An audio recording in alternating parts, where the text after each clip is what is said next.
కిరణ్ రాయల్ని ఇప్పుడు వైఎస్ఆర్ కాంగ్రెస్ పార్టీ వాళ్ళు భారీగా ట్రోల్ చేస్తున్నారు. ఎందుకు అమ్మాయిది ఆ ఇష్యూ బయటికి రావటం ఇదంతా. దాంతో అతను ఇదంతా జగన్మోహన్ రెడ్డి సృష్టించాడు, 25 లక్షలు ఇచ్చి అమ్మాయితో మాట్లాడించాడు.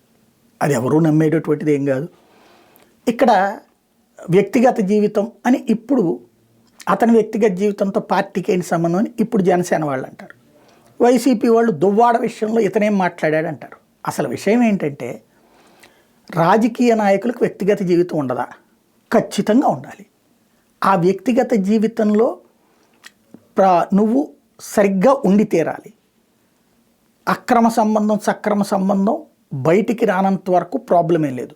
బయటికి వచ్చిన తర్వాత దువ్వాడని గురించి కామెంట్ చేస్తూ వచ్చినటువంటి వాళ్ళు ఇప్పుడు ఇతన్ని ఎలా కాపాడుకురావాలనే చూడడం తప్పు. నేనేమంటానంటే అది తప్పే ఇది తప్పే. అది రాజకీయాలతో సంబంధం లేదు. కానీ వివాహేతర బంధం అన్నటువంటిది సమాజానికి యాక్సెప్టబుల్లా? ఎట్లా యాక్సెప్టబుల్ అవుతుంది? నీ ఇంట్లో అట్లా జరిగితే ఒప్పుకుంటావా? ఒప్పుకో కదా. వివాహేతర బంధం అనేటటువంటి కాన్సెప్ట్ని ఎంకరేజ్ చేయాల్సిన అవసరం లేదు. ఏ ఒక్కళ్ళైనా సరే మన ఇళ్లల్లో మన వ్యక్తిగత జీవితంలో దాన్ని ఎంకరేజ్ చేద్దాం, మన కుటుంబంలో ఎంకరేజ్ చేద్దామంటే చెప్పండి, అది ఎంకరేజ్ చేద్దాం. లేదా ఎవరు చేసినా తప్పే. బట్ దాన్ని రాజకీయ పార్టీలకు ముడిపెట్టుకోకండి. అలాంటి వాళ్ళని రాజకీయ పార్టీలు ఎంకరేజ్ చేయకుండా చూడండి. లైక్ పవన్ కళ్యాణ్ బాధ్యతాయుతంగా స్పందించారు, యాక్షన్ తీసుకున్నారు. అదే సందర్భంలో జగన్ అతని మీద యాక్షన్ తీసుకోలేదు. కానీ ఇక్కడ దువ్వాడని కామెంట్ చేస్తూ వచ్చినటువంటి జనసేన వాళ్ళు కిరణ్ రాయల్ని సమర్థించుకురావడం తప్పు.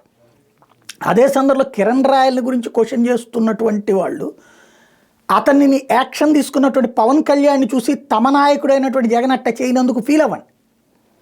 ఇక్కడ దువ్వాడని సమర్థించుకుంటూ రాలేదు వైసీపీ వాళ్ళు. ఆ విషయంలో మెచ్చుకోవాలి. వైసీపీ వాళ్ళు ఎవరు కూడా దువ్వాడ చేస్తుంది కరెక్ట్ అని ఎవరు సమర్థించలేదు. ఇక్కడ ఇది సమర్థింపు అనేటటువంటిది నడుస్తుంది. బట్ జగన్ అతని మీద యాక్షన్ తీసుకోకపోవడం అన్నటువంటి తప్పు. ఇది జాగ్రత్తగా సునిశ్చితంగా ఆలోచిస్తే కనబడే